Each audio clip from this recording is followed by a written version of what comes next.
सात संगत जी, प्यार से कहना जी, दयाल निरंकार जी। आज का टॉपिक है चिंता से मुक्ति।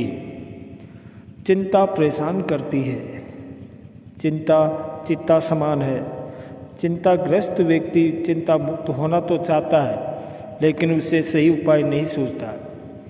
चिंता आज के मानव का स्वभाव बन गया है। किसी न किसी रूप में चिंता उसे घेरे रहते हैं। बाबा हरदेव सिंह जी फरमाते हैं कि चाहे शारीरिक रोग हो या मानसिक रोग हो, कारण चिंता ही है। सत्संग में बार बार ये आवाज़ दी जाती है कि चिंता एक बीमारी है, इसे छोड़ने में ही जीवन की सफलता है। परंतु चिंता छूटती नहीं है। किसी न किसी कारण से चिंता घेर ही लेती है। इसी चिंता के कारण सुखानुभूति नहीं होती है, क्योंकि चिंता और खुशी एक साथ संभव नहीं है। सत्संग में बैठे हैं, अमृत वर्षा हो रही है, थोड़ी देर शांत रहते हैं, फिर बेचैनी सिर उठाने लगती है। संसार की बातें मन में आने लगती है। चिंता होती है, मेरी लड़की की शादी नहीं हुई, बच्चों का क्या होगा, ये कार्य पूरा नहीं हुआ तो पता नहीं क्या होगा, मकान अभी तक नहीं बना, आदि प्रकार की चिंताएं घेरे रहती हैं। सत्संग में बैठे हैं, परंतु ध्यान संसार में है। यही विचार हमें परमात्मा से अलग करता है। फिर हम चिंता से भर जाते हैं। हमें यह समझना चाहिए कि परमात्मा के प्रति ध्यान के अभाव में ही मन में चिंता जन्म लेती है। अगर हम चिंता छोड़ दे तो फिर परमात्मा तो हमारा ही है ही। कहने का भाव कि ध्यान के अभाव में ही सत्संग में परमात्मा की अनुभूति नहीं होती है, क्योंकि जहाँ से अनुभूति होनी है वहाँ चिंता कुंडली मार कर बैठी है। तभी तो परमात्मा पर विश्वास नहीं होता है। हमारा है सब कुछ, हम ही करने वाले हैं, पर कर्ता भाव के कारण उत्पन्न अहंकार ने परमात्मा को पीछे छोड़ दिया और स्वयं को आगे कर दिया। तो अहंकार क्यों न होगा। चिंता क्या है? यदि किसी बीमारी के कारण चिंता है या रोजगार धंधे को लेकर चिंता है, फिर किसी कठिन समस्या से संबंधित विचार उठे और ये विचार ही एक सीमा के बाद हमें चक्कर में डाले, तो समझना चाहिए कि विचार उल्टी दिशा में हमें ले जा रहे हैं। फिर यही विचार चिंता का रूप धारण कर लेते हैं। विचार करने में कोई हर्ज नहीं है। विचार करना अच्छा है, सभी को विचार करने का अधिकार है, परंतु अपने विवेक की सीमा तक ही। सीमा के बाद विचार चिंता का रूप धारण कर लेता है।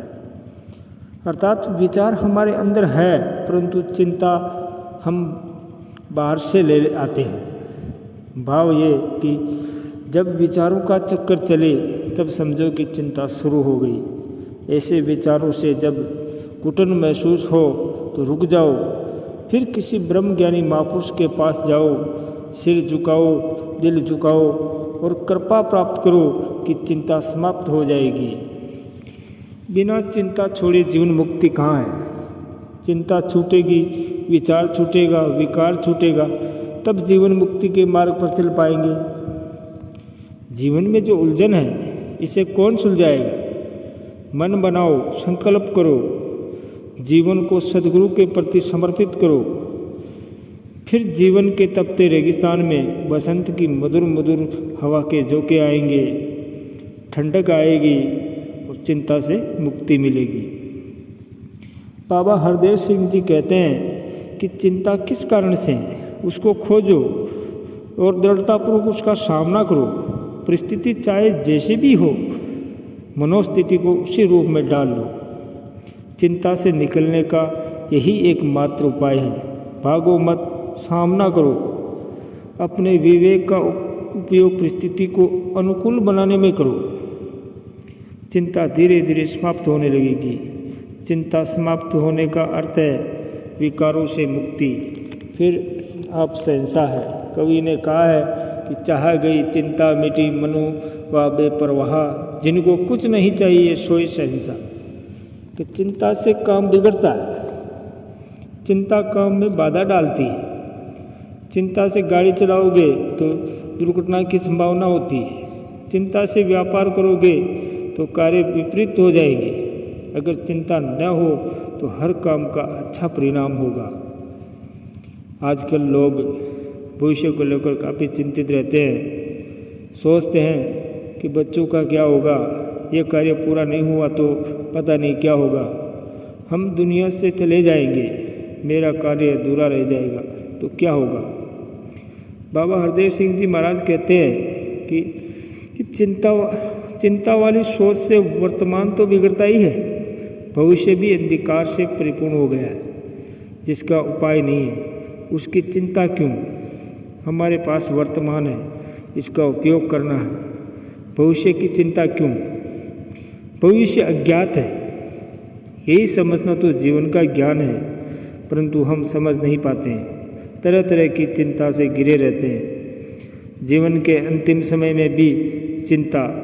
कहते हैं कि जीवन जीने के लिए थोड़ा और समय मिल जाए ताकि संसार का और भोग कर ले, और जो मिला है प्रभु की देन समझकर उसका आराम से उपयोग करो।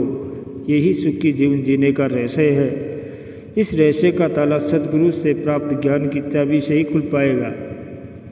सभी जानते हैं कि एक दिन मृत्यु निश्चित है, परंतु कोई इसे स्वीकार नहीं करना चाहता।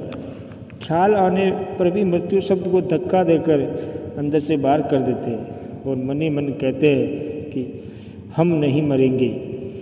इसी तरह जब हमारे अंदर किसी प्रकार की चिंताएं आए तो घबराए नहीं, बल्कि उसे धक्का लगा दे। चिंता से कहे कि चिंता तुम्हारा यहाँ कोई काम नहीं है, तू कहीं और जा। ये तभी संभव है जब हम सद्गुरु से प्राप्त ज्ञान के प्रति पूर्ण रूप से समर्पित होंगे, ब्रह्म ज्ञान को अपने जीवन का आधार बनाएंगे। फिर मृत्यु का भय नहीं होगा। भय नहीं तो चिंता किस बात की। यही ज्ञान की सार्थकता है। चिंता को दूर करने के लिए सद्गुरु ने बहुत ही सहज उपाय बताए हैं। उन्हें कहा है कि रोशनी के अभाव में कुछ दिन बाद बंद कमरे में के अंदर सांप, बिच्छू, मकड़ी, अनचाहे जीव अपना बसेरा बना लेते हैं, परंतु जैसे ही कमरे के अंदर रोशनी की जाती है तत्काल ही सारे अनचाहे जीव कमरे से बाहर भाग जाते हैं। इसी तरह ब्रह्म ज्ञान की रोशनी में जीना आ जाए तो जीवन की सारी चिंताएं समाप्त हो जाती है। इतना ही नहीं, बाबा जी आगे कहते हैं कि चिंता से मुक्ति के लिए मन को संवारना आवश्यक है।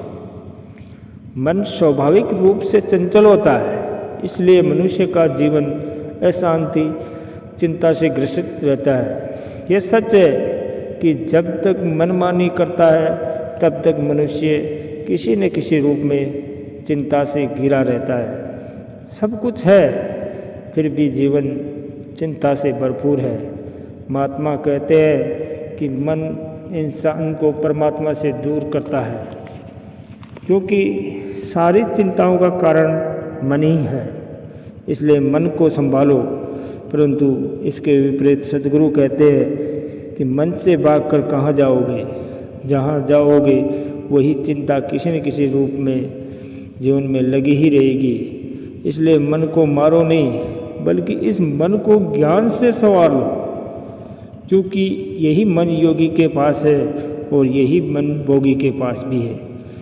जब मन चिंता से ऊपर उठ जाता है तो कृष्ण बन जाता है। जब यही मन चिंता में डूब जाता है तो फिर रावण बन जाता है। कहने का भाव ये कि ब्रह्म ज्ञान की रोशनी में जीना आ जाए तो जीवन की सारी चिंताएं समाप्त हो जाएगी। परंतु हमें जीना ही नहीं आता। जैसे ब्रह्म ज्ञान प्रदान करते समय सतगुरु ने ये प्रतिज्ञा ली कि तन मन धन सब निरंकार का है। क्या हम इसे अपने जीवन में अपना सके? नहीं, तो चिंता से मुक्ति कैसे मिलेगी? जितनी चिंताएं हैं उनका जुड़ाव तन मन धन से ही होता है। सतगुरु ने कहा है कि तीनों के ऊपर निरंकार का अधिकार समझे, परंतु ज्ञान लेने के बावजूद भी हम इन तीनों पर अपना अधिकार समझते हैं। हम वर्तमान में सीखे व हम वर्तमान में जीना सीखे। है तो भी ठीक, नहीं है तो भी ठीक। भविष्य की चिंता नहीं करनी, क्योंकि भविष्य तो स्वयं अंधकार में अज्ञात है। यही सोच जीवन को चिंता से मुक्त दिलाती है, जिसे सद्गुरु ने हम सभी को ब्रह्म ज्ञान के रूप में दिया है। हम पूरी निष्ठा से ब्रह्म ज्ञान को जीवन में अपनाएं और चिंता से मुक्त जीवन जिए। साथ संगत जी, प्यार से कहना जी, धन निरंकार जी।